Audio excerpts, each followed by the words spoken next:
Hey, good morning. Good morning. Very excited about this podcast. Told Lisa yesterday that we were doing this, and she was a little surprised. She was very happy. She was super stoked that we're doing back-to-back Fridays, and she just talked about how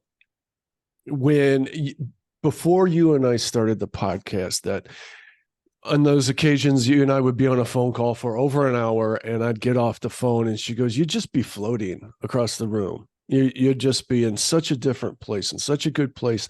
And she said, "Do you guys take for granted your friendship?" I said, "Oh no. Oh no. We know what we got." I can't speak for you, but I absolutely would never take our friendship for granted. It's very special. The chemistry that we have. We could get off this podcast after an hour and a half and call each other and talk for another hour and a half or all day. I know, it's crazy. That is crazy. It is. I love that, Barry. It's a blessing in my life. Ever since we met, I think we were close almost instantly. I'll never forget like some of the things that brought our friendship together. Of course, we lived in a college house, and it was just crazy. It was Animal House. It was Animal House, and it was crazy. I remember one of the first things that happened is you and I got into that fire extinguisher fight. Yeah, got a little bit of trouble for that too. That was great. It cemented our friendship right at the beginning. We fought each other, then suddenly we had a common enemy, and then we were friends. Yeah, it's something. And I wanted to lead with this and talk about friendship, the varying kinds. And I always have said my entire adult life that friends, for me, anybody, is on a sliding scale. And sometimes they just slide back on the meter. Like sometimes people are like, you are at the top of the sliding scale. Sometimes people need to go backwards. They're not good for me. Like some people will seem to be your friend, but it will really be because there's a benefit in it for them, usually an ego thing or something. And there'd be the kind of people who don't really want to see you get ahead because they like the spot that you're in. It's comfortable for them. Yep. That's okay. So you need to know that not really a friend. Correct. And so on that sliding scale, you need to know that they're kind of down there a little bit. And here's another thing too. I've certainly have had some of my friendships strained because of the divisive movement, the Great Divide. Trump broke a lot of people's brains when he came onto the scene. So the anti-Trump people were absolutely rabid in that regard, and mainstream media really fanned those flames, probably created more than anything. And the Trump supporters, I mean, almost equally as affected. And it caused so much dissension, especially on social media. I mean, I've seen some of my dear friends just posting feverishly every day their Trump sentiments as if they're going to change someone's mind, as if they were doing a duty. And it's just really weird. And so I mean, I don't like Trump, but I don't hate him. And so when I would talk to these friends and all they want to talk about is anti-Trump stuff, I don't want to join into that. You are forced to take a side. You either join in and virtue signal the rhetoric, or you support them, and then you're just going to, that's just going to be a horrible place to be, which I don't even want to be in it. I just don't want any part of any of that. And so it strained quite a few relationships. And there's obviously such a movement to choose your side on every Johnny Depp versus Amber Heard, for God's sakes, dig in and fight. And it's just something that we've got to start a movement to recognize that we are being manipulated in that way. And it's a really bad place to be. United we stand, divided we fall. And that's why you never hear that anymore, is because they know divided we fall and do not want us educated on that. So this is the truth, Barry. I mean, it's a formula really for bringing down unity, bringing down societies, bringing down countries. This has happened for generations and years, hundreds of years. We've known this, and we see it today when you can't come together and you have to pick a side. There's something in the air. There's something afoot, and you're exactly right, Barry. We've got to find ways to unify. And when it comes back down to friendship should never be broken up because of political opinions. I just think that's that's lame. It's so lame. It's so emotional. It really is. It's like, get out of your own head. I mean, get over emotions yourself. Could be used in our favor or against us, and we're easily manipulated in using them against us. And the biggest tool, the best tool in all of history, is fear.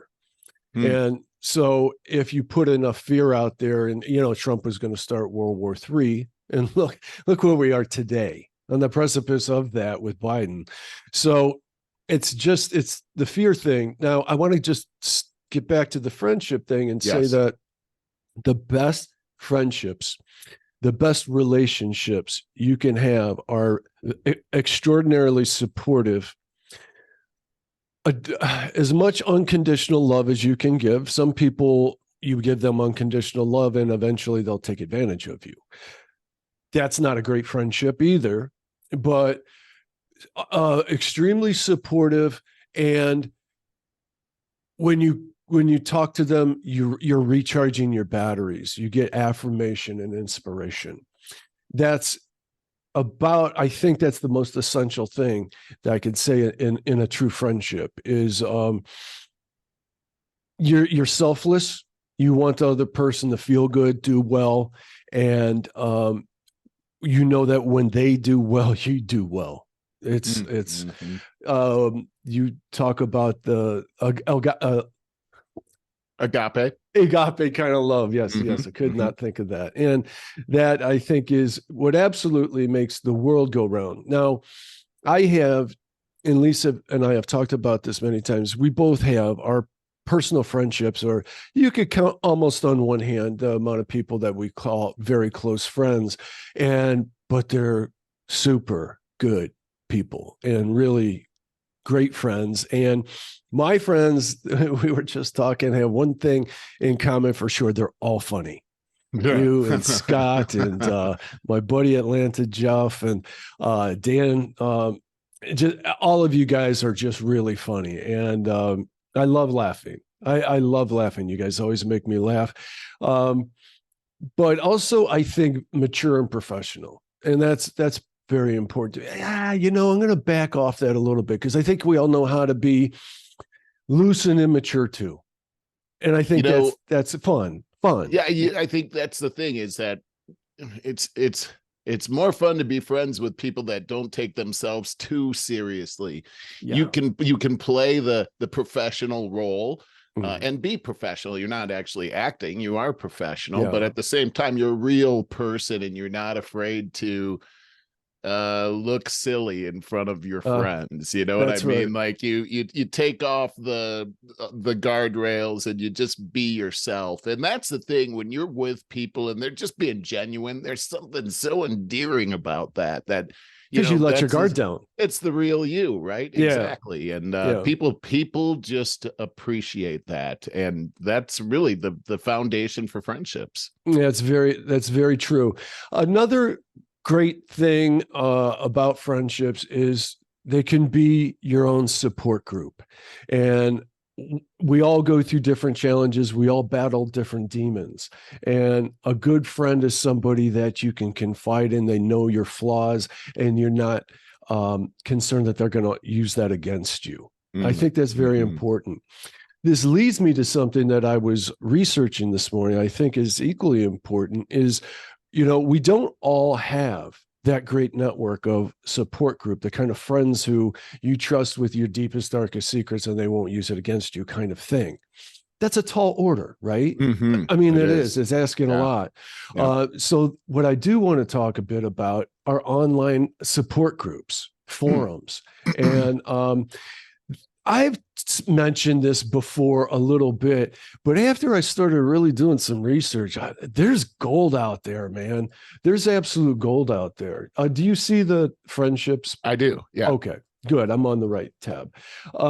So I'm just going to go through some. This is, I did a search with something like support groups forum, comma, and in this case, I came up with Asperger's Autism Network.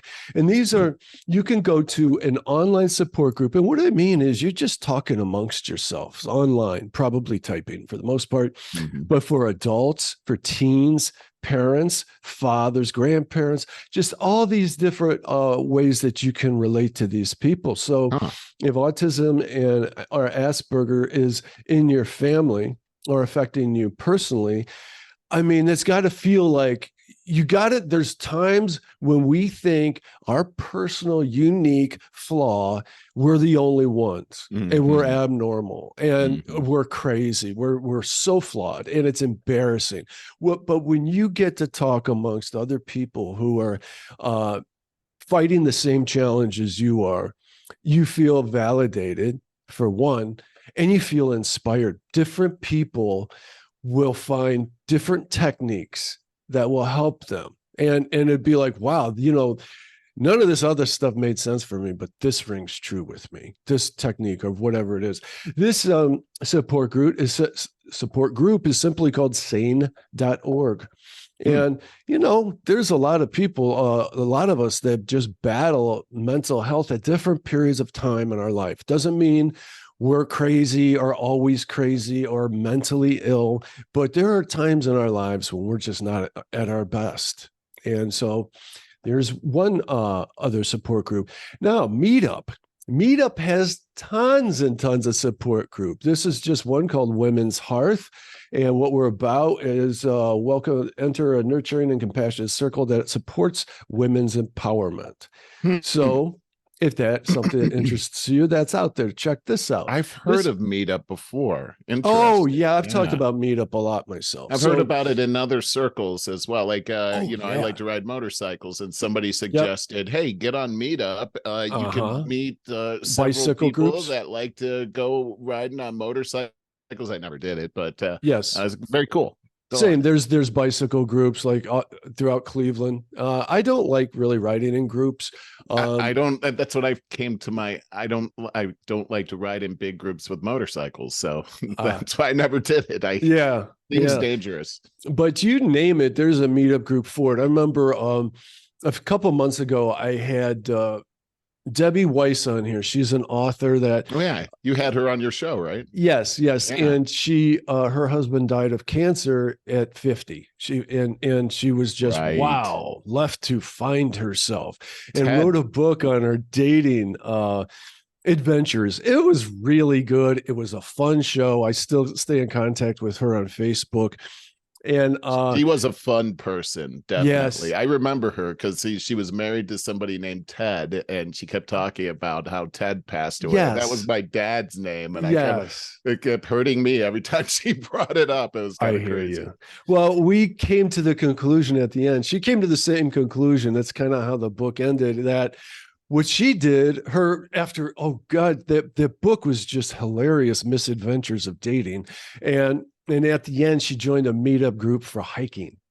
And that's how she found her partner. Very cool, because as we talked about, because you're not made up and trying to impress anybody. You are right, and you're physically preoccupied. So you got that nervous energy taken care of, and you're outdoors. I mean, I think that's a brilliant thing, a way to go about the dating thing. So I think so too. You're doing things that you have in common anyhow. So right away you have the one big obstacle out of the way. Yes. So yeah, it makes a lot of sense. Beats dating apps. So Meetup is also good for professional reasons too. Like I could throw a webinar on there and draw people in. So this is Akron Open Circle for Men. It's a men's group, and this made me think of a while back ago. My uncle told me that his church has a men's group, and he goes, you should really come and check it out. He goes, it's really great. And I hadn't done that, but I could tell you what, Today more than ever, especially there's something of a war on men, and a lot of people would laugh at that, but it's very true. Men, especially young men, I think would really benefit from being in a men's group and just talking about man stuff that you are not allowed to do in public. You know, it's interesting because we as men are very much islands, or we see ourselves as islands. We want to be very self-sufficient. Asking for help is a sign of weakness. We've been programmed with these damaging images that we try to portray in life. And you know, speaking of that, I saw a video of a trans man who was very upset. He had made the transition to a man. And now this person was extremely emotional because they were realizing that men are not very much unlike women, and they don't socialize well with each other. And this person found that the existence of being a man was extremely lonely. And that's a good word. Unfortunately, that's very true, isn't it? Isn't it? I felt terrible for this person who was not coached into these decisions, and didn't have all of the information before they made that decision. That's a big deal. But this is finally coming to light. But being a man can be a very lonely experience, and it's very different than women. And women are very nurturing with each other, and they want to hear about. But they can also be very vicious with each other. Well, absolutely. People in general, right, can be very vicious. Women know what I'm talking about when I say that. There's a special place. Absolutely. But I guess what I'm saying is the overall difference is men are not nurturing like women are, and they're not so empathetic. That's a really good word. Women are. And so we're very hard with each other. Like, you're gonna cry, get out of here, or we beat that guy up. Correct. Right. Let me show you a few others. My point to this is that there's an infinite amount of help out there for all of us. Let's see, which one is this now? Mental Health America. This is best online anxiety support groups for 2021. So this is nice because it gives you a review on all these different ones. It does a lot of the work for you. So if you want an anxiety support group, so the best 8 are reviewed right here. And this is at verywellmind.com. And so you could go through here and they list the pros and cons of each and find your right one. Cost, free. All of the cost is free. And we have all of this great counseling available to us for free. That's the beauty of the internet. Let's go on to the next. It really is. And being able to connect with somebody without having to leave your house, and you don't have to use the camera or whatever. I mean, when you're dealing with anxiety, the last thing you want to do is leave your house and face a whole bunch of strangers and tell them about your weakness. That's really true. That's because you're so vulnerable. That's why we don't even, it's like a last resort, even doing that, because you're throwing yourself out there. You're putting your neck into the guillotine and hoping someone doesn't let the blade come down on you. Good analogy. So what it feels like. This one is called The Tribe, and this is a peer-to-peer support group for those facing thoughts and compulsions from OCD, obsessive compulsive disorder. And this is one of those things where, man, is that a unique disorder that hits everybody else differently. And it is said to affect if I recall, I read somewhere something like 4% of the population. And so if you go onto a forum and you develop relationships with other people with a similar struggle, as I mentioned before, you're going to find a gem here or there that may help you turn some of those obsessive thoughts around and redirect them into a more positive way. So this, I think, is a very, very helpful one. Again, this is at support.therapytribe.com. And let's go on to the next one. 8 of the best online alcohol support groups. So this is like that other one where it's a review of all of these, and Smart Recovery is at the top. It was at the other one as well. Women for Sobriety. I think women dealing with alcoholism should definitely being a support group for women.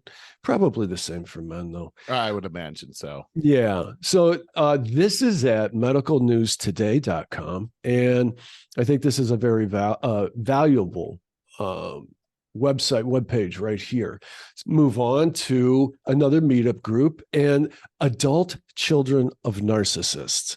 I actually flagged this one because I think narcissism is at an all-time high today, and it's actually rewarded. And help me out here, Barry. Narcissism, what's the definition? Is that all about you? Is that for sure. It is absolutely sucking the air out of the room for yourself. You want all the attention on yourself. You want to be somewhat worshipped. And if you go on to any news website today, like I always go on the Daily Mail and see what the craziest stuff is at that very second is going on. It's just all the side panel is just all narcissists they're getting the latest plastic surgery. They got the duck lips, they got the fake butts and the boobs, and just got to have a camera on them. Reality TV. Wow. How about watching like a Real Housewives? I mean, that you just described every one of them. Yeah. Yes. Yeah, exactly. I hate to come back to this again, but Donald Trump, probably the most narcissistic person in the country, but it worked. But I know, for him to face the swamp, a lot of people competing for that in Washington. Yeah, you're right. You're right. My point to that is that it is very much rewarded in today's society. We are in a very self-centered. You asked for the definition. I could look it up, but I would say it's the height of we got it. Yep. Self-centeredness. Yep. Yeah. So if you're adult children of narcissists, they got to be messed up. Well, there's 2,100 members, so that's telling you something. I bet those conversations are interesting. Oh my God, I bet. You should probably join one just to read. To see. Yeah, like what are you guys talking about? Here's a good one, Merle. This again is a meetup group: social anxiety, depression, and introversion. Meetup in friends. So this is big today, and I think it is also due to our phone culture. Social anxiety and depression and introversion, it really keeps us separated. The phones and the games. I mean, younger people, I say younger people our age as well. Many people, we never talk about this, Moral. Many people are so addicted to games.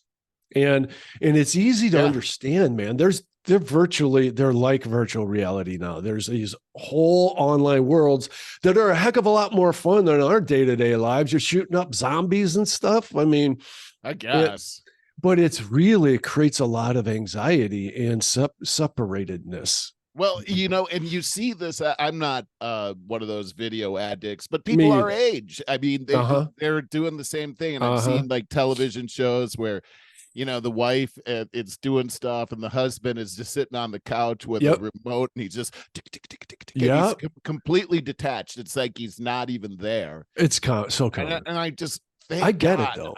It's like an addiction, really. It's totally addiction. And that's funny that you bring that up. I noticed that's the one genre where addiction is actually a good word. Because they'll say this is the most addictive game of 2023. Right. It's like, great, give that to me, and maybe bring a side of heroin while you're at it.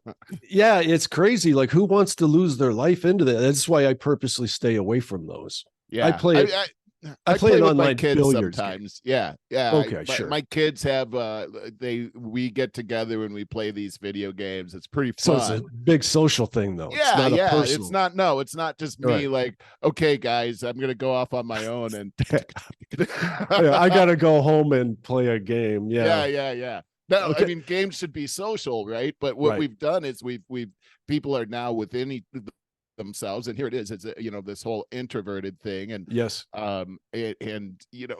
mentioned it before. I mean, introvert, extrovert. It has to do with where you're recharging your battery, and helping people to be able to get together to have those close friendships. It's so important because just like the Bible says, it's not good for man to be alone. It's really not. And it's really separated from the pack. It's never in the wild. It's a bad thing. And here it's a bad thing. It's really starting to be talked about in psychological circles a lot now, the loneliness thing. And a lot of people in their older adult lives are choosing to live alone. And it could be really, it could make you crazy. It could really, that's what solitary confinement is for. That's exactly right. And you're seeing the age of marriage now has shot way up. Young people now aren't getting married until they're in their 30s, if at all. They're not having kids like they were before. So you don't have the family dynamics that really are a staple in American society. So we've had all these changes. I'm going to get back to that. A lot of it has to do with this loneliness and not having, real friends around you. The family is so important. We're going to talk more about that later. The family is so important and so under attack for the last 10 years. Oh, yeah. Yep. Yeah, we'll get back to that. Another one, insomnia support group. And I have bouts of insomnia. I've talked about that before. Terrible. What works for me is to go back to the self-hypnosis videos on YouTube. And Michael Seeley is one of everybody's favorites. And there's someone else. Why is that? Why is what makes him so good?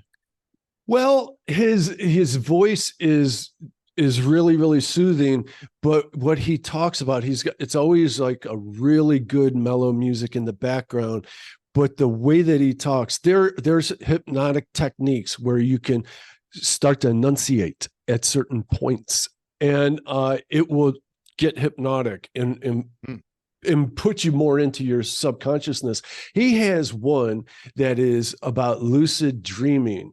And lucid dreaming is trying to control your dreams. You're like, right. Your consciousness is, oh God, I do too. And it's so rare that I actually get in that state, but sometimes I do. But in that particular video, and I don't watch them, I just put earbuds in and listen to them as I'm going to sleep. He starts talking like he's changing up words where the sentences don't really make sense. Just like when you're falling asleep. And things start to not really make sense. You start getting into this abstract place. That's what happens when you're falling. Dude, I had a lucid dreaming experience one time that perfectly explains this. I was like, am I dreaming or what? I'm looking at a cathedral. And I'm like, am I dreaming? Because the definition on this is like really, it's very realistic. How is my mind just coming up with that? And then I would notice that as my eyes, as I moved across this cathedral to look at the other end of it, the things kind of shifted. It was moving.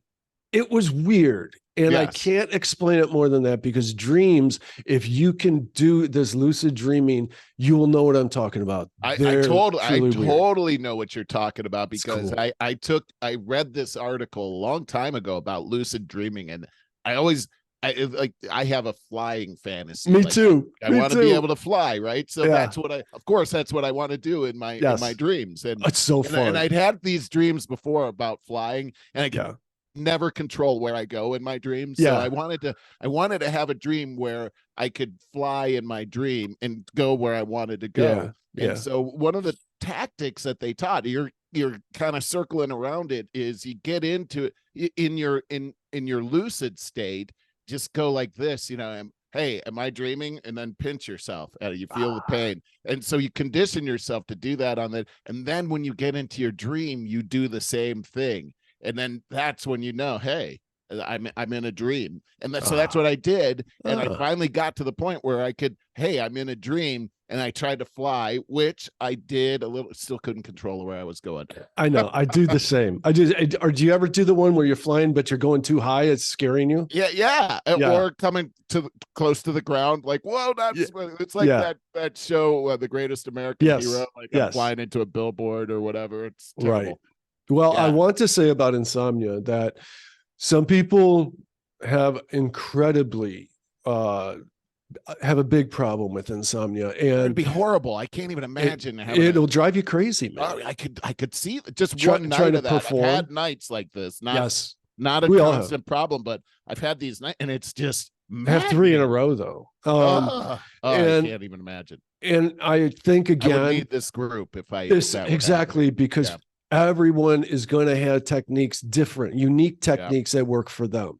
And so you'll get support. You're not alone. Support. Again, that's the first most important thing, that you're not a freak. You're not crazy. Right. Yes. And right. then just, you had that one called Sane. That one piqued my interest, because sometimes you just have to validate. You know what I mean? Like when you're alone, you can easily be deceived. Sometimes you just got to call a friend to validate, right? Yeah. Okay. I got one last one. And obviously these can go on for infinity. So this is a menopause support group. And I know you and I are not allowed to really comment on this, say half jokingly, but I swear to God, women do not communicate stuff about menopause to men well at all. It's like a what's the word? Taboo. Taboo is the word I'm looking for. Yes. Ooh, I'm batting 1,000. you are. But it really is now. And I have become aware at how serious menopause can affect some people. Now, some women hardly have had any effects from menopause that have gone through. They're the lucky ones. Yeah, absolutely. And what I really got to say about that, I say very compassionately, is thank God that you and I don't have to deal with that, because it sounds terrible. It's not fair. It's not fair. It is terrible. It isn't fair. You're real blurry over there for some reason. Okay. But I think this is one of the biggest things that, and not just women should be talking about. That's much better.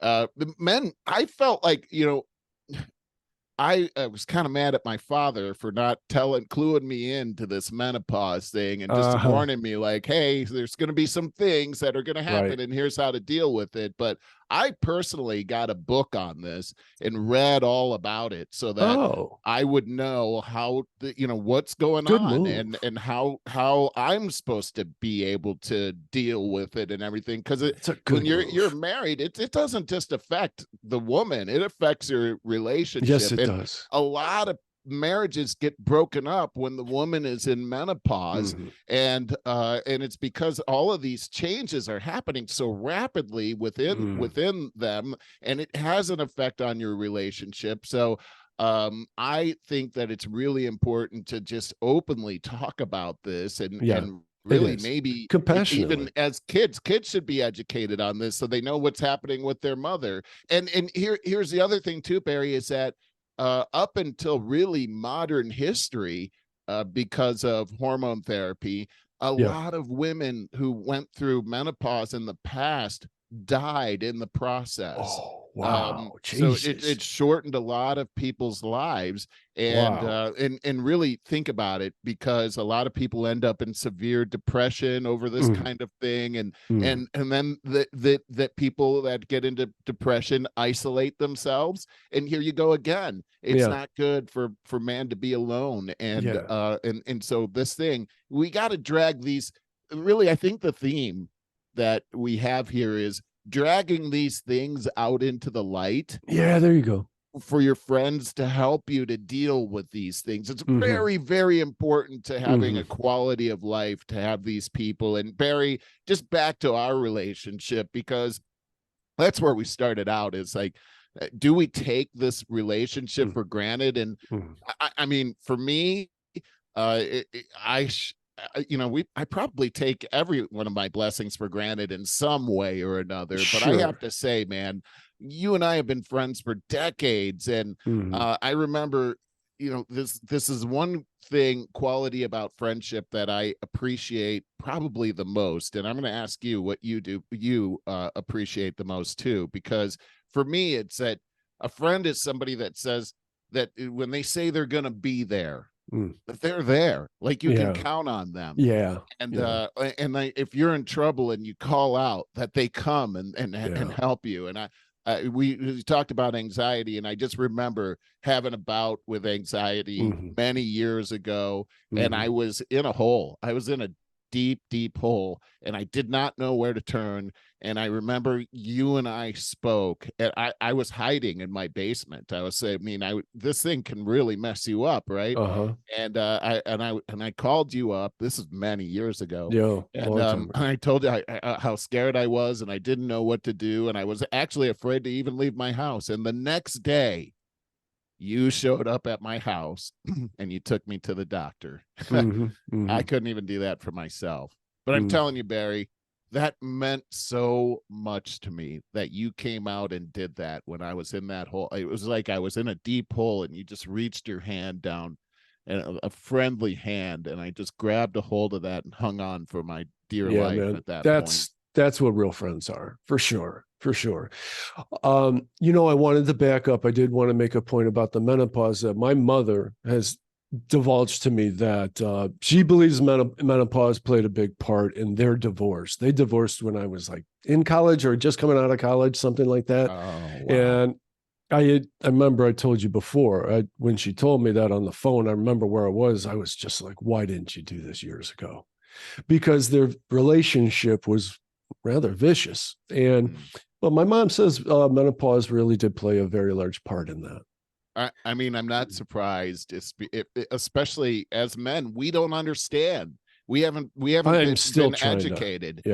Like I said, I went out. I'm a reader, and I just went out and then I researched like what are the best books on this that I can read, and they were all for women. There was nothing out there for men. So I read a woman's book, and it was kind of interesting because this woman, very prolific writer on this for women, but I got she was divorced. She divorced during her menopause, and she seemed kind of proud of it. And I thought, well, okay, I'm going to do some of the opposite things that she's recommending here because I'd like to stay married.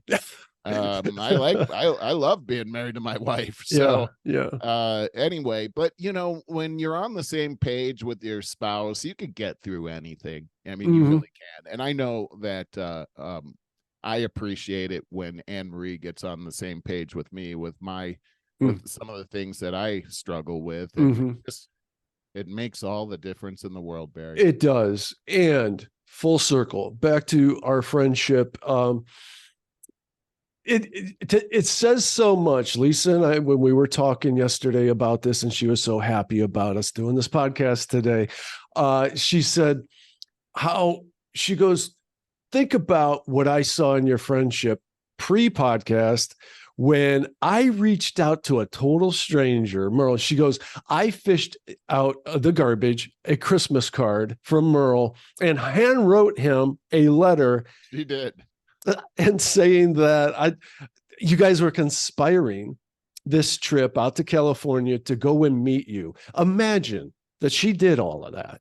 She really did. It was awesome, Barry. I when I got the letter, I was so surprised. And it was such a well-written letter too. Of course it was just full of just love, I mean, I remember Anne Marie and I reading it together and kind of getting a little choked up there, just seeing how much she loves you and how much, because that was what that was all about, is just how much she loves you. And what an awesome thing she did, and what a great trip that was too. Oh my God. And the graphics if you're watching, the graphics are 050 graphics are from the one particular picture that we took when we were out there in California together. Isn't that something? Because we were talking about, man, we should do a podcast. And that was that trip where you convinced me that maybe we should do this, because we'd been talking about this. Actually, you'd been talking about it for years, and I never brought it up. You kept, we got to record this. I'm like, nobody wants to hear this.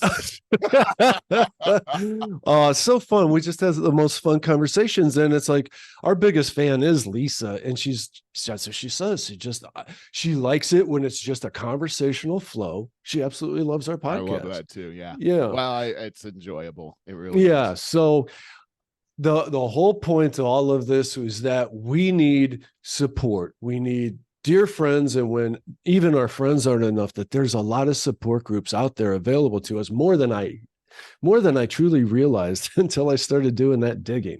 There's an infinite amount, and there's even Facebook groups like this and all that too. Man, that's it's good to know, and it's good for the audience to know too, that hey, if you're feeling alone out there, your answer is, you don't even have to leave the house to get an answer here, that there's people out there that actually need you as much as you need them. Very good way to put that. That's it's a blessing. Yeah, because that was a really good way that you put it, because it's kind of like, in AA, after you get through so far through your recovery, Now what your recovery is helping the next person, pulling the next person up. And that's super important. So let's just move on. And I want to, let you go where you want to go with it. But I know I got some things to talk about. Well, I I have some things as well, but where to start is really the thing. I this week was pretty interesting. We had the Republican debates this week. And yes, yes. I didn't get to see it. I don't have Fox News any longer, but I did get to listen to it on Sirius XM. You could get it on YouTube, buddy. I didn't do that. I was no desire. I was mobile at the time. Well, here's the thing is that a couple of things. One is that none of them really seemed to be contending at all. Yeah. So I thought that was something. At the same time that was going on, there was a Tucker Carlson interview with Donald Trump that was happening. I just read today that thing got 100 million views already. They don't know how they measure there's no trust behind that whatsoever. Well, I got to say that it is an indication that the guy is on fire. And I think every time they indict him, they're just making a martyr out of him. So I agree with that. In my mind, it seems like the Democrat Party is trying to make Donald Trump the winner of the primary. It seems like that they're doing everything right now to ensure that it's Donald Trump that they're running against. Yes, I agree. Interestingly, it seems like the GOP might be playing some games as well, because as you take a look at the clientele, the people that were debating the other day, a couple of things jump off the page. One is that the GOP doesn't look like the GOP as far as, you had a black man and you had an Indian woman and an Indian man. Very interesting. That is interesting. The GOP has changed now, but there was one black man that was not there, and that's Larry Elder. Right. I didn't even know Larry Elder was running for president until a couple of weeks ago. Same. And it turns out that they totally screwed him. He was supposed to be on the stage. I tell you what, as far as somebody running for president on the GOP, I think Larry Elder is probably their best guy. I really like him. I do too. I think everybody would, but they've done the same demonization of Larry Elder that they did on Donald Trump. But it's a psyops kind of game that they're doing. They called him the black face of white supremacy. These the dumbest thing I've ever heard. Craziest thing, but these kind of things do have an effect. And so, he had all of the credentials. He had everything that they needed. They told him that he had to have these 3 polls that showed him at least 1%. That he did that. And then they challenged the one poll, which was the Rasmussen poll, because they said that it somehow was affiliated with Donald Trump, which I don't know, that they've used all of these people at Fox use Rasmussen all the time. They're constant. Oh, Rasmussen poll this, Rasmussen poll that. Suddenly it's no good. So he got another poll showing that he was 1% or at least 1%. And then they came back and they said, well, it's too late. Like, well, wait a second. What do you mean it's too late? How would I didn't know the other one wasn't any good. Anyway, they used a bureaucratic method to siphon him out of there. And it makes you wonder, why would they do that? What would be the purpose of them doing that? Well, I guess you're getting at they see him as a threat, but to me, somehow, I don't know. Yeah, to me, now, first of all, I'm just so dismayed that we are having these 2 80-plus-year-old geriatrics pushed down our throat. And it's kind of for the first time, I see the bastardization of the electoral, the primary system. Yeah. And so something needs fixed there, because the majority of people in America don't want either of these 2 clowns. And I don't know about the majority not wanting Trump. That's debatable. Yeah, I don't know. But for sure not Biden and Harris. For sure.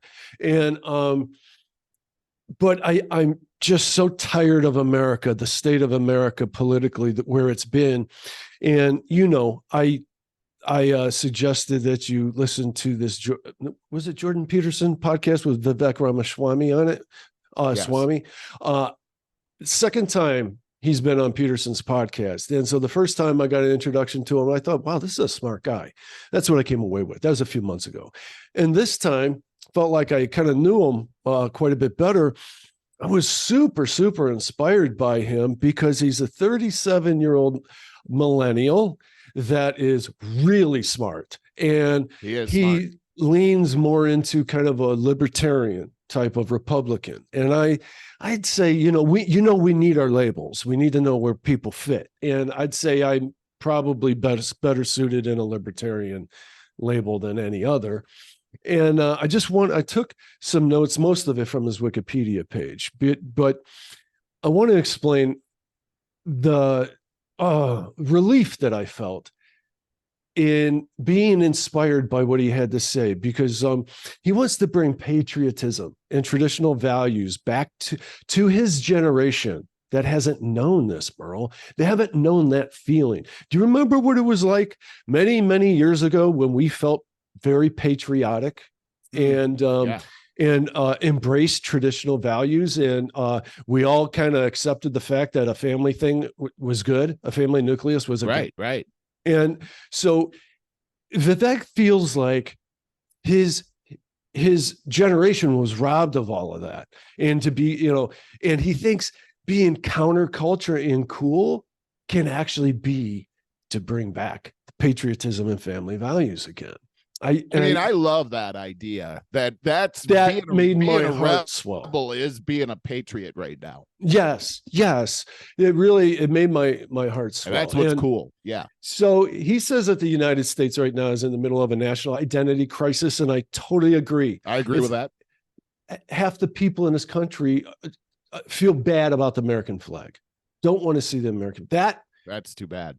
Isn't that a statement? Yeah, I think it is. He says this is caused by new secular religions like COVID-ism, climate-ism, and gender ideology. That's dead on. It's not even up for debate.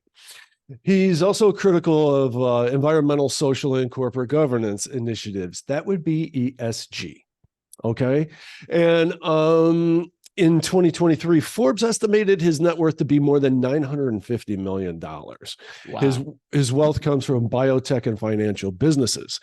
In 2007, his educational career is just unbelievable. He's got a degree in biology. He graduated from Harvard with a Bachelor of Arts, summa cum laude in biology. Was a member of Phi Beta Kappa. At Harvard, he gained a reputation as being a brash and confident libertarian.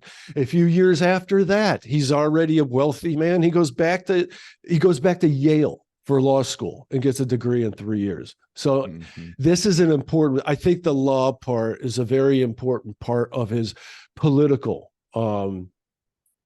credibility. So he says, first of all, he and his wife, he's 37 years old. They could be retired and living on an island for the rest of his life. But he says he and his wife, she's a throat surgeon, by the way, that they push and challenge each other to be their very best. In early 2022, Ramaswamy co-founded Strive Asset Management, a Columbus, Ohio-based asset management firm. Strive has positioned itself as anti-woke and anti-ESG. Ramaswamy has criticized larger asset managers such as BlackRock, State Street, Vanguard. They're always in there. They're always in that statement, right? Says alleging that their ESG activities mix business with politics and disadvantage the shareholders. I have a final note here that I wanted to make, and I said, I am in love with the fact that at his young age, at his wealth, he's always been at the top of his game his entire life, and he's very humble and down to earth still. So I think he could easily be our youngest president ever and be that same clear-eyed person that is striving for the very best, because he's always trying for the very best. And I said this to Lisa right before the podcast. I said, as opposed to Trump, who sees everything through a giant ego filter. And I thought Trump was a pretty good president, to tell you the truth. But I mean, the man as a person, everything's about him first. We talked about what's the word for very self-centered people? Narcissistic. Yeah, narcissist. Yes, you At bet 1,000. Yeah. So, anyways, I really liked him, and my point really is that when you listen to a long form podcast, you get to really know somebody, which is why I had no desire to watch those debates. Now I listened to a Crystal and Sagar episode on it where they had 4 people on a panel that all weighed in on it, played clips, told us who they thought their winners and losers was, all of that. So I feel like I got a really good, but dude, I don't want to listen to people who have a grand total of 11 minutes total flipping out their sound bites to each other. Their rehearsed talking points. It's meaningless to me. Yeah. I think I listened to about the last half of it. I thought it was interesting. You know, I think Vivek,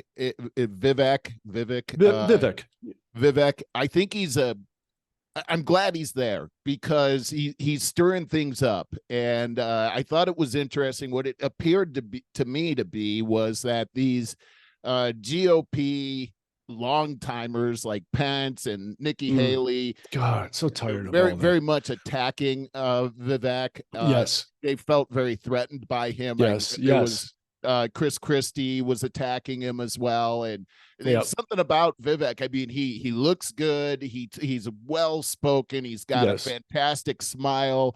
But there are some things that concern me about him as well. And here's the thing: is that he seems to be flip-flopping on some things, especially regarding the January 6th situation. He's saying opposite things. I don't know, but the jury for me is still out on him. I think he sounds really good.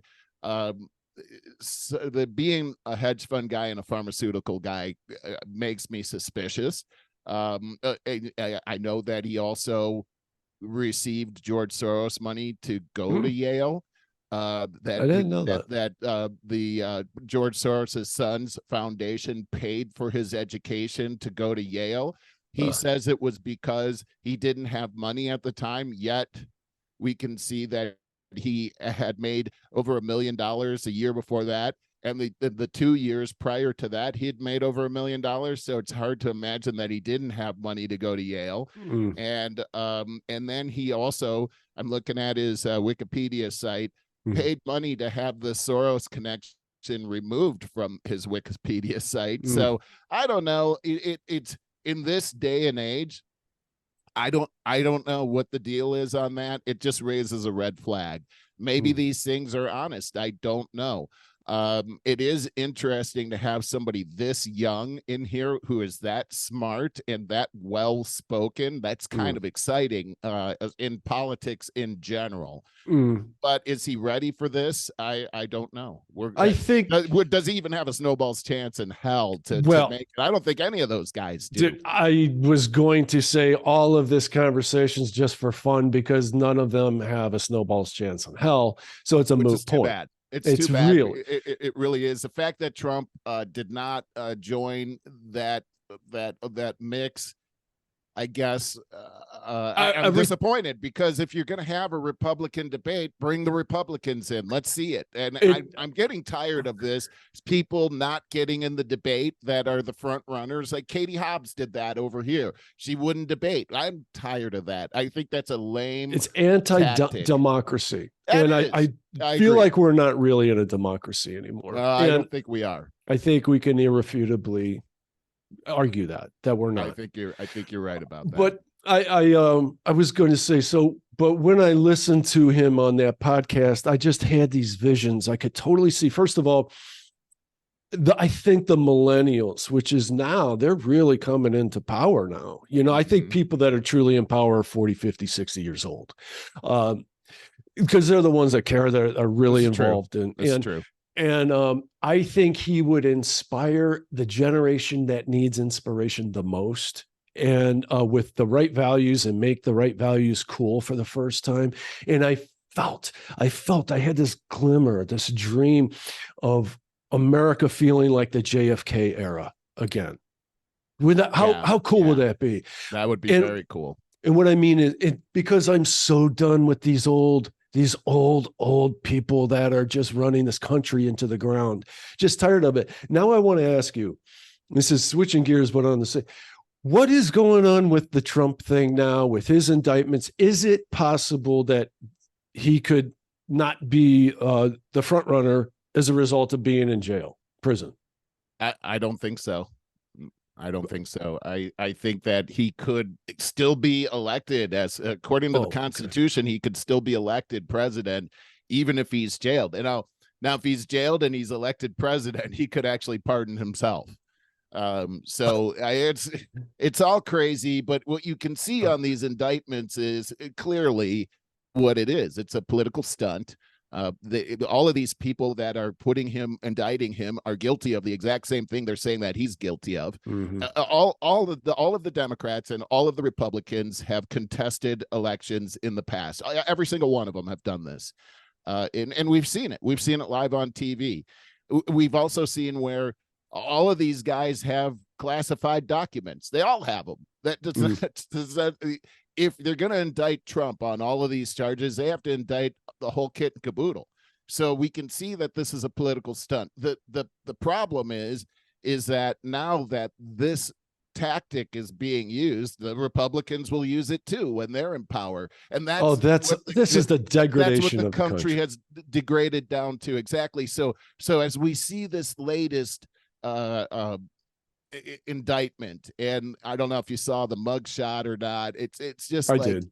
Okay, so you see him there, you see Trump there, that fires up his base. They're not gonna give up. They can see what's going on here, that the American dream has been stolen from out from under them, that they are considered a basket of deplorables, these MAGA Republicans. Mm-hmm. The more you do that, the more you throw gasoline on that fire. Mm-hmm. So it seems to me that the Democrat strategy is to ensure Trump gets there and then try to legally maneuver out of his possibility of being the president.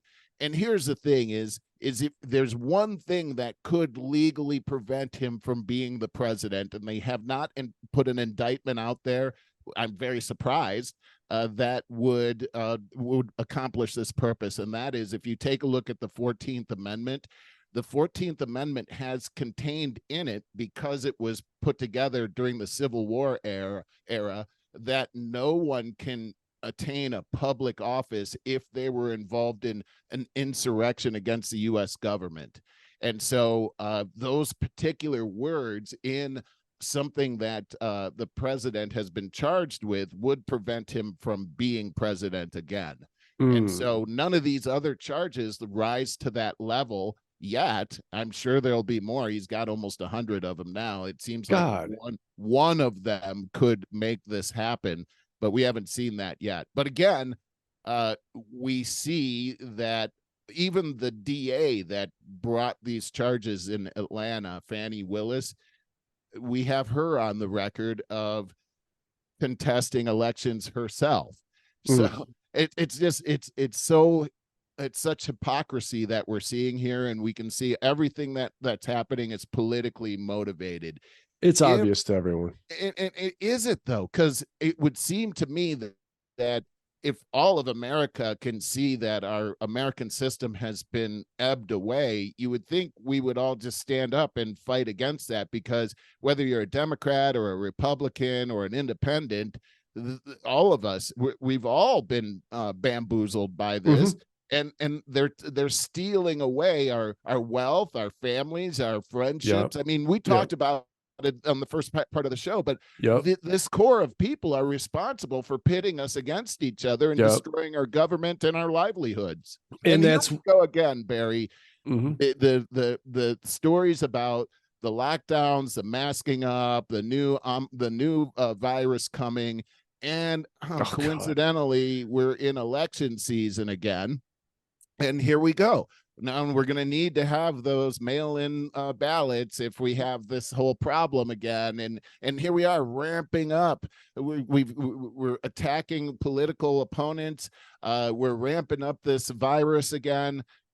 It seems so obvious what's happening. It's a total fix. What are we going to do about this? We can't just have this happen every time there's an election. No, you're absolutely right. And again, I forgot a couple things about Ramaswamy that he said he would lay off 75% of the government. Yeah. If he were elected. Like to see that. He said you can't fire them as a constitutional thing, but you can lay them off. And so that's where he was coming from. I loved the sound of that. And he used the analogy. In fact, it may have been Peterson that said when it's kind of like when Musk bought Twitter. He fired 80% of the staff, and it ran better after. It just needed to clear. It sure did. Yep. Yeah. And he also said, speaking to his law degree, that he's a constitutionalist? Yes. And he says that there's just so many unconstitutional things going on in Washington that he wants to clear all that up and get back to the basics for the country. I mean, he's a real patriot. So I think it's very much a moot point. For the record, Lisa has always loved Chris Christie. And it's like, how does anyone listen to this guy and not love him? And I think it's largely a physical appearance thing because he's so overweight. I really do. We're very, very shallow when it comes to the majority of the country, you know? Oh, so what was that? I wanted to ask you something important. I forget. It'll come back to me later. So wait a minute. Oh, yes. This is what I wanted to ask you. This is an important one. Do you really, really think they're actually going to push Biden out there again? Because I don't think he's got a snowball's chance, even though, they think he does, or they say he does. There's just too many gag reels on this guy. I mean, the laugh track on him is endless. And I would tell anybody if I was running, you're basically electing Kamala Harris to be your president. This guy could kick over any given second.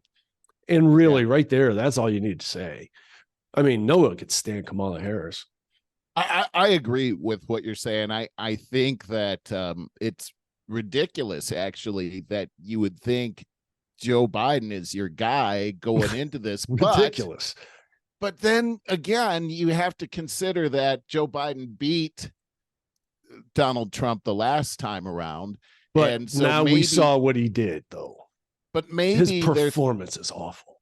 Maybe they're thinking that, hey, his performance was awful as a senator, and they were able to get him into the presidential office. His performance as a vice president was terrible. I mean, remember, Barack Obama sent him over to Ukraine to get rid of him. And look what he's done to Ukraine. Now look what we got going on over here. I mean, Joe Biden doesn't have a good record Afghanistan. So they're probably thinking that they could put Joe Biden in there. Remember, there were a lot of shenanigans to make sure that he won that election. And then after he won it, then they just batten down the hatches. Anybody that disagrees with that is an insurrectionist. Yeah. To me, it seems like as you take a look at the fact that they're rolling this fake COVID thing out again to put masks on and stimulate more boosters.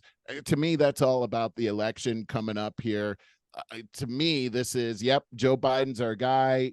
Kamala is going to be the vice president, and we're just going to make sure that he wins. That's what it looks like to me. Because just can't believe they think that's going to work. If they don't have the levers to pull to make sure that he wins, they wouldn't go with that because it's too shaky. That's it. I mean, I don't know this for sure. It's just my speculation because it seems like common sense that you wouldn't put a guy with Alzheimer's as your front runner for the Democrat Party with a vice president that, I mean, let's face it, she isn't even qualified to be a fifth grade teacher. No, she's not. And I mean, again, they won't let him debate again because they know that's the best strategy because he'd kill himself up there. Right. That's despicable. That's just despicable where we are with our politics today. It's all hocus pocus. It's all, it's clear. Sleight of hand. It's obvious. It's a bunch of carnies is what it is. And I mean, more so than ever before, at least by far, carnies can pull it off a little bit. These guys can't pull it off at all. I mean, I don't think they even try. It's in plain sight. They're not even trying. I mean, in all of this, I never spoke to my son about my son's business, and now that's all collapsed down. And it's now they say I was never in business with my son. So that little subtle change right there, Mm-hmm. like I said, we didn't notice that you made that change. Maybe this is the plan, though, that at the midnight hour of his term, they'll convict him of this, and then they're rid of him. But then what? Who's they, and what are they? What's their plan? Could it possibly be? Here's my thinking. Okay, is that the plan is to run Biden and Trump again? It seems like that's the plan. What if Biden doesn't make it, though? They're going to make sure that he makes it. they're gonna. I don't know what they're injecting him with, but there's times where it seems like there's a light in his eye and that he's on whatever it is they give him, and then there's times when he's not, like when he was in Maui. Did you see where he fell asleep during that ceremony? I did not. Oh, it was terrible. They're probably like, did he die? Oh shit. He looked first before he fell asleep. He looked catatonic. He was just like, yeah. Oh geez. And they were talking, and it was somebody was talking about how they lost their wife and their kids in the fire, and he fell asleep. Oh my God! I mean, I didn't see that. Are terrible. Oh God, yeah. I mean, he was out there in Hawaii on Monday, and I mean, he just bollocksed up the whole thing. He was 2 weeks late to get there. He didn't say anything that made sense. He talked about when his kitchen caught on fire and he almost lost his wife, his car, and his cat. Nobody appreciated that. When you're in a tragedy, the worst thing you can do is come and talk about your tragedy and how sad you are. You're supposed to be, and it's good to share, I know how you feel, I went through this, but then when you tell the whole story about how you went through it and the other person now is supposed to feel bad for you, it's not. It's the other. Anyway, this is the craziest thing that we've seen out there. I think there's more crazy to come. I'm not done with that subject matter, as they have to be cooking up, the deep state there. They have to be cooking up a plan for life without Joe, because I don't believe he would get reelected. And there's a real strong possibility he won't be alive for it. It seems to me that they've waited too long, though, to do this. Like, I mean, really, we only have a year before the actual election here, and that he's on the runway now. He's already the plane's already in flight. They should have, but to your point, I see that they have some people waiting in the wings, and as I see the moves that Gavin Newsom has made, I feel like they have him in the background here. I bet you that's it. I feel like that's the guy. He's been to the White House several times over the last couple of months. You're right. I believe they have something cooking, but I think it could always be this too. It could always be, let's get Joe into the office and then let's 25th Amendment him once he gets in there, and then put in the person we want to put in. That could be it too. There's a lot of different ways that they can do this, but I do feel like the Democrat Party thinks that Joe Biden can beat Trump, or at least the optics of Joe Biden beating Trump, since he beat him before, would work for them. I think that's where they're going with this, but who knows? Yeah, and it's like there's an election going on that we really don't have a say in. And you know what, Barry? As we look at this and look at the last few elections, I'm starting to get the feeling that maybe we didn't have anything to do with any of those elections. maybe this has all been fixed this entire time. Well, I don't know. We need a revolution. We need a real, that again, that's what Ramaswamy has said again, that he talked about it very seriously. We need a new American revolution to the extent of what we had before. I'm concerned about that. And it concerns me. I agree that things need to change, but a revolution to me is that's an extreme last resort. I do believe, though, that we have constitutional levers that can be pulled in order to fix the trajectory that we're on. And we've talked about this several times, which is the Convention of States. And we do have a lot of, rather than tear down the whole thing through a revolution, which the Declaration of Independence does encourage us to do this as a last resort. But we do have to pull all the levers that we can in order to make changes before we take that extreme step. And that convention of states means explain that again, please. Yeah. So there's only been a one time that this has happened in the country, and it was in the 1780s when we had the Constitutional Convention, and we brought delegates in from every state in order to put together the Constitution. The interesting thing to note is that we already had a constitution before that. Remember, the country became a country in 1776, and we began operating off of what we call the Articles of Confederation. That was our Constitution up until 1783, when we came together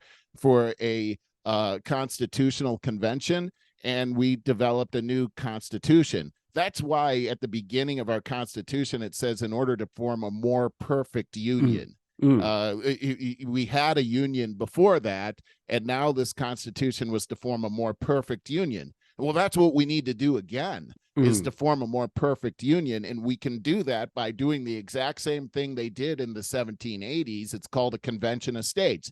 You have delegates from legislatures from across the country that come together, and you only need 33 states to participate in this. And they can bubble up amendments to the Constitution. Now, since that Constitution of the Constitutional Convention of the 1780s, every amendment has happened in one way only. There's two ways to do it, and that is through initiation through Congress. They've never, since the Constitutional Convention, had a convention of states. That's always an option at this point, because then we can start to implement things like term limits. We can get rid of the Federal Reserve Bank. We can have senators be elected by the state legislation. We can legislators, like it was before the 19-teens, which all of those things were changed in the 19-teens under the first progressive president, Woodrow Wilson, which completely changed the country. Interestingly, that term limits were put into as an amendment in the 1940s after FDR ran for 4 consecutive terms and won, but they didn't put term limits in for themselves. That's what needs to happen, and they're not going to do it themselves. We need the state legislatures to make that happen, and they can see it's a problem. And as we can see today, we've got upwards of 25 to 30 states suing the Biden administration for various infringements on states' rights. It seems like we've got a pretty good quorum to bring together at least 33 states to implement some of these things that I just talked about. Yeah, that's encouraging. Another one that I was learning about this week, I was reading my book from Thomas Sowell that I'm a big fan of, and he was talking about one of the problems is the pay structure for our congressional leaders. So he's recommending one term limit, and also that people would not be able to run for another office for at least 7 years after that term limit is over. Puts an end to the career politician. I like this, right? You're supposed to be you're supposed to do your term and then go back to the private sector. That's what the original idea was, right? Yes. And so, but he also said, but we've got to change the pay structure for these senators. And he was using senators in particular, and he was saying that, look, what they're getting paid right now, an entry-level person graduating from law school would get paid that. So we're not attracting the best people to that position. He used law school. Not exactly non-corruptible situation. Right. He used law school, by the way, because most of these people in Congress and the Senate are lawyers. So what he's saying is that these people have decided to be in Congress and make for their families what an entry-level person with their education would make. Who would do that? Well, here's what it's encouraging is corruption, because hey, if I'm not getting paid what I should be getting paid, and here comes this lobbyist that wants to put $1 million in my pocket, why don't I do this for my family? And Thomas Sowell's idea was, why don't we start with these other two things in place, term limits and not being able to run? Why don't we pay these senators $10 million a year? 10 mil. Outrageous, right? Okay. I thought that was outrageous. But then when he went into the explanation saying, okay, a senator has a 6-year term, he'll make $60 million right there and pretty much be set for life. Oh, so definitely be set for life. Yeah. So what that's going to do is is it going to eliminate corruption? No, it's not. Those people that are corrupt are still going to be attracted to that position, but it's also going to attract the most qualified people in the country to go after that position. And for sure, because these people now could use their skills and actually, have a nest egg for the rest of their life for their family. So now they're not going to be willing to risk their career or what they're doing for some lobbyist when they're already set for life.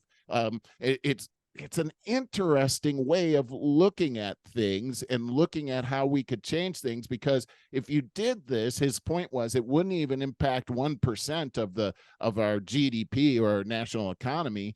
So I mean the budget, the federal budget. So, interesting way of looking at this. It truly is. So getting back to what Ramaswamy said, this is why I was saying all of this, is that revolution to me seems like the last phase, but there are things that are in that, and he's a constitutionalist.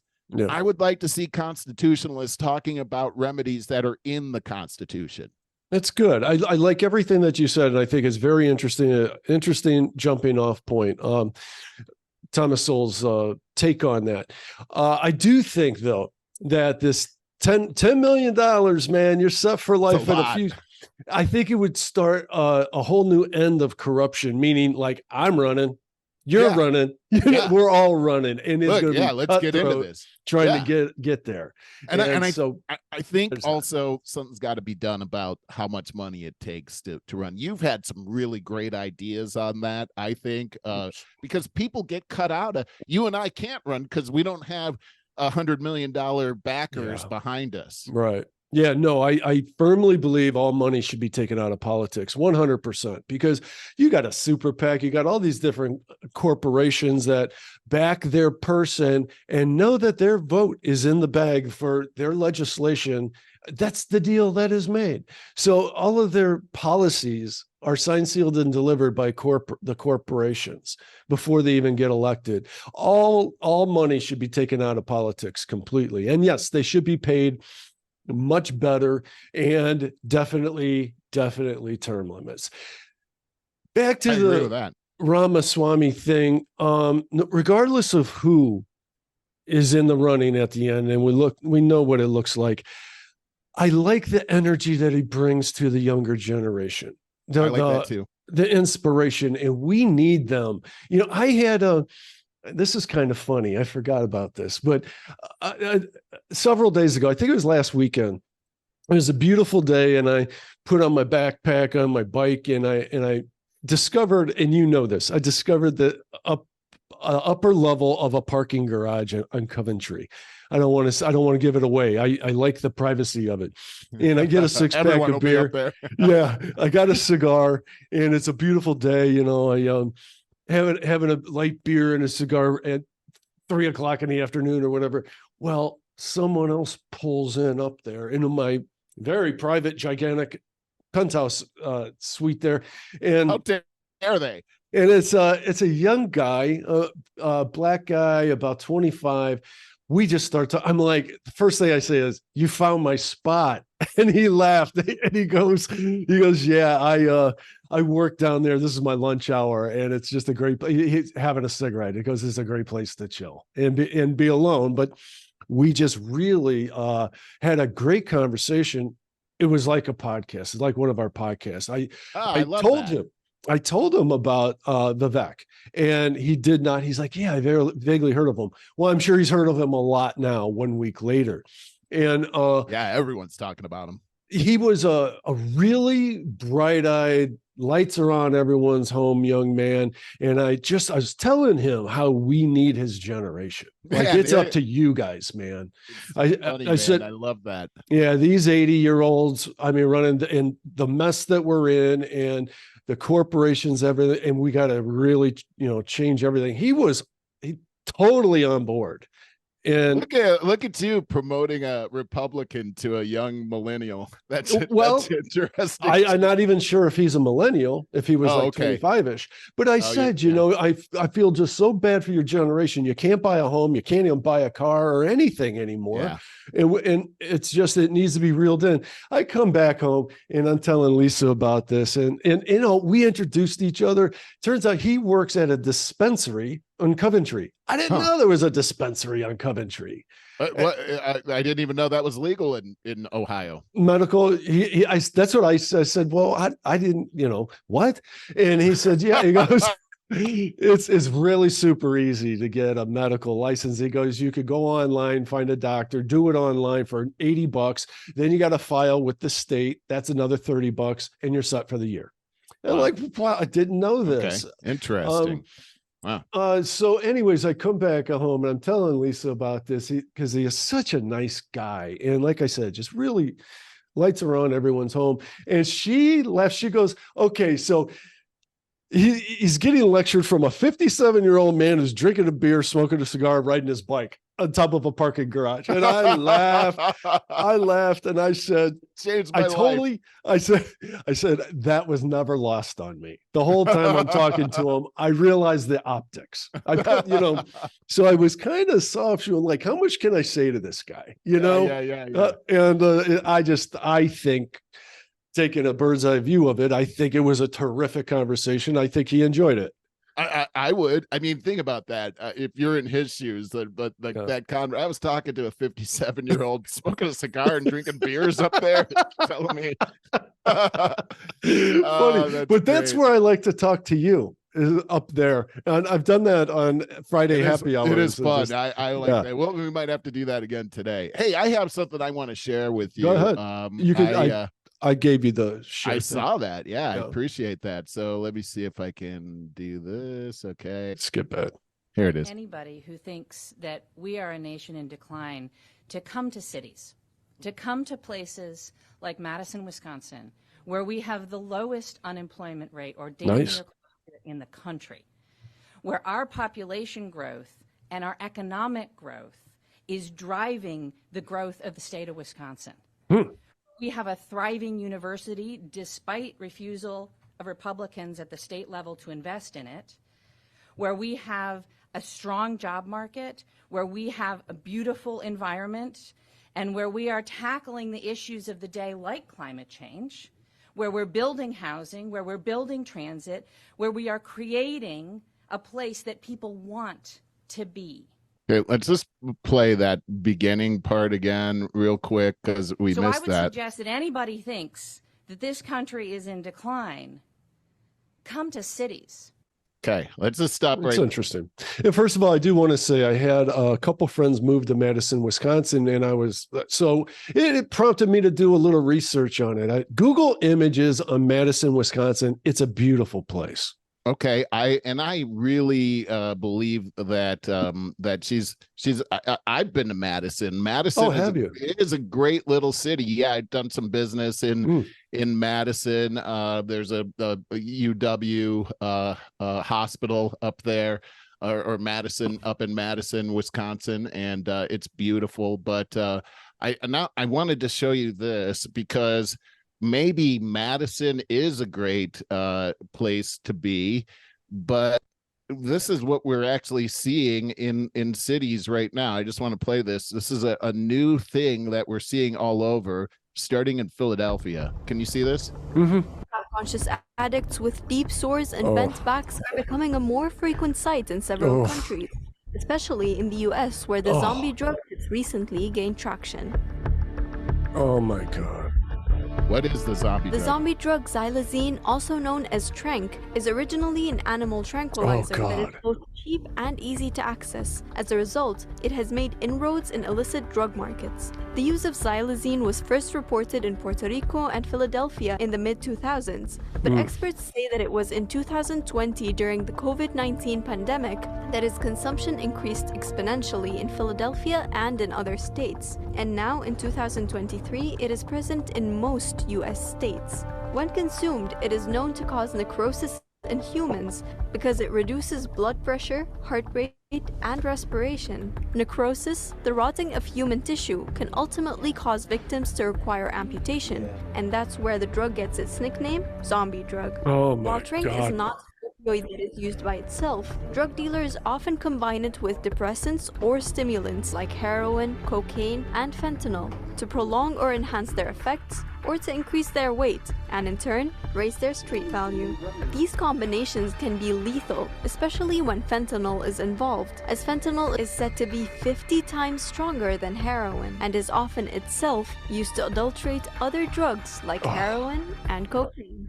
Consumers who use the drug either knowingly or unknowingly often fall into an hours-long stupor, and once they wake up, they are already in need of another high. Treating xylazine patients is difficult, as it requires that the effects of multiple addictions be mediated, and at times that body parts with infected skin ulcers be amputated, as some grow so deep they can infect tendons and bones. Overdose reversal drugs that are often used for opioid addicts are not very effective on xylazine, making treatment even harder.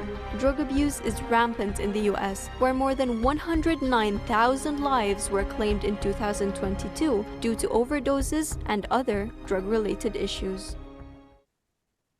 That was about the most disturbing thing I've ever seen. So that's what's happening in our cities, Barry. And it's happening all over. And I mean, you see this, you see it everywhere. And I appreciate what that person was saying. She's the mayor of Madison, Wisconsin, and good for her. But if we talk about America in general being in decline, and you're telling me to go to the cities to see that, this is what you're seeing in the cities. You're seeing homelessness, and you're seeing these people hopelessly addicted to these drugs. I witnessed this in Los Angeles as Anne-Marie and I had to flee from that area. And it was because we saw this exact same thing happening, this influx of heroin and meth, and now this thing called Trank, where and the thing, Barry, is that I remember having conversations with you and saying, it looks like these movies where these zombies are out there, they actually look like they're real zombies, and now there's a reason why, because they're taking these drugs that are literally turning them into the Walking Dead. I tell you, talking about their skin actually dying and having to, they're dealing with death. This is a death society that we're dealing with. And now we've got people that are saying, no, come to the cities and see how glorious America is. Did you see all that trash? And that was, that, by the way, that was a famous spot in Philadelphia. Now, Philadelphia is in flames, man. It is in terrible shape. I believe that this is largely due to the middle class, lower middle class sliding into poverty as a result of really you go right back to the hedge funds again, buying everything up, making inflation, the political policies that are going on today, printing money and giving it to Ukraine and every other place and just siphoning the money out of the economy. I believe that's what's happening. So we talked about last week about their statistics about this percentage of millionaires that fell out of the millionaire status. And they were framing it as we're taxing the rich is getting their fair share. It was BS. It was the fact that this inflation, everything we're talking about is it's just being stripped away from people. Their money is being stripped away.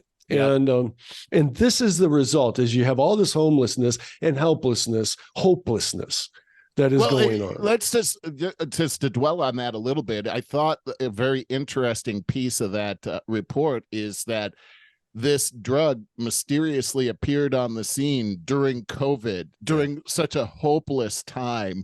That's when it started to impact our cities. And when I look at the history behind crack cocaine and also LSD and how these things were implemented into our society by the CIA and the FBI. And that's not conspiracy theory. That's fact. And then you look at this and you're like, well, that's what they did. Now now we got zombieified cities that they're pushing everybody to live in these 15-minute cities. If you don't know what a 15-minute city is, look it up online right now, because that's coming our way, and it's in conjunction with the social credit score. We're seeing it all over the world right now, and it looks like they're trying to implement that in Maui right now. Oh, I totally agree with you. It's such a sad thing. And, you know, there was some interviews with the native Maui people there that are just like, you know, the super rich is buying up our stuff. We can afford to live here. It's our home, and we're being forced out. And it's awful. All about that. Yeah, it is awful. And it's easy to see. I mean, this is in plain sight now. It looks like they've tried to shut down the information coming from Maui, but those people, they've put up so much on TikTok and on all these other social media outlets that they can't hide what they've done. Yeah. But when you look at the fact that, gosh, they even restricted water to the firefighters during the time, the alarm didn't go off because they didn't want people running into the fire. That's kind of, they said that they are conditioned to run towards the mountains, and they didn't want, instead of towards the seashore. And they didn't want that to happen. I don't know. I'm not buying that. There's a lot of BS going on. So, so it looks a problem. Looks like their infrastructure was not up to snuff at all. No, this thing looks like a huge scam to me. I mean, I hate to say it, but it looks like that land was prime land that other people had designs on, and they burnt them out of that land and killed all those people. God. And then didn't care. You know, our own president said no comment twice, and then came there and had a real lame showing, and was really, he doesn't even know he was there. He and then immediately went back to his vacation in Tahoe. Yeah, so he's not running this country. That's for he's sure. Not. No, it seems like it. That and that's why they want him back. They like the way things are going. I know. So, boy, I'm going to have to wrap up here. Okay. But boy, this is always such a stimulating conversation. We touched on a lot of things. We did. I loved what we talked about regarding friendship today, and in particular, our friendship, which I plan on having with you forever. Absolutely. And ever. So yes, man, absolutely. I love you, Barry, and love doing the show with you. And I hope everybody out there has a friendship like this one. Yeah, agreed. And I love you too, buddy. I hope you have a great weekend. Let's go get productive. All right. All right. See you guys.